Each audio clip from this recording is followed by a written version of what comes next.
Mirpur Azad Kashmir deputy bureau chief Zohaib Mumtaz کے مطابق سمہانی additional ضلعی فوجداری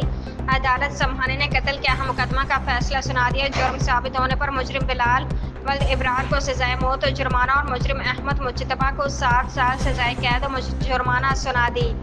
تفصیل کے مطابق ایڈیشنل ضلعی فوجداری عدالت سمہانی، جو کہ ایڈیشنل ڈسٹرکٹ سیشن جج گلشیر احمد اور ایڈیشنل ضلع قاضی کرامت حسین نظامی پر مشتمل تھی نے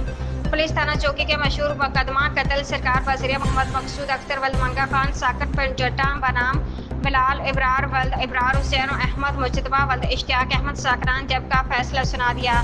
ملزمان نے 13 جولائی 2022 کو پیالہ ہوٹل کے قریب دورانہ لڑائی جھگڑا پنڈ جٹا کے رہائشی علی مقصود کو قتل کر دیا تھا۔ استغاثہ کی جانب سے Raja Ishfaq Ahmed Khan P T S P مستغیث مقدمہ کی جانب سے مرزا مظہر اقبال ایڈوکیٹ نے کیس کی پیروی کی، جبکہ ملزمان کی جانب سے چودھری منصور حسین ایڈوکیٹ، چودھری امتیاز تاج ایڈوکیٹ نے مقدمہ کی پیروی کی۔ ایڈیشنل ضلع قاضی کرامت حسین نظامی نے مقدمہ کا فیصلہ لکھا اور پڑھ کر سنایا،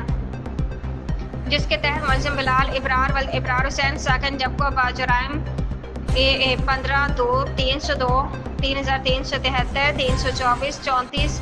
APC کی پاداش میں مجرم گردانتے ہوئے اور جرم APC 302 کے ارتکاب پر قصاصاً سزائے موت اور جرم زیر دفعہ 544 زوات فی 10 لاکھ روپے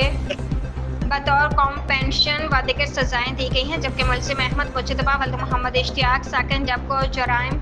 APC 302 34 324 3373 کی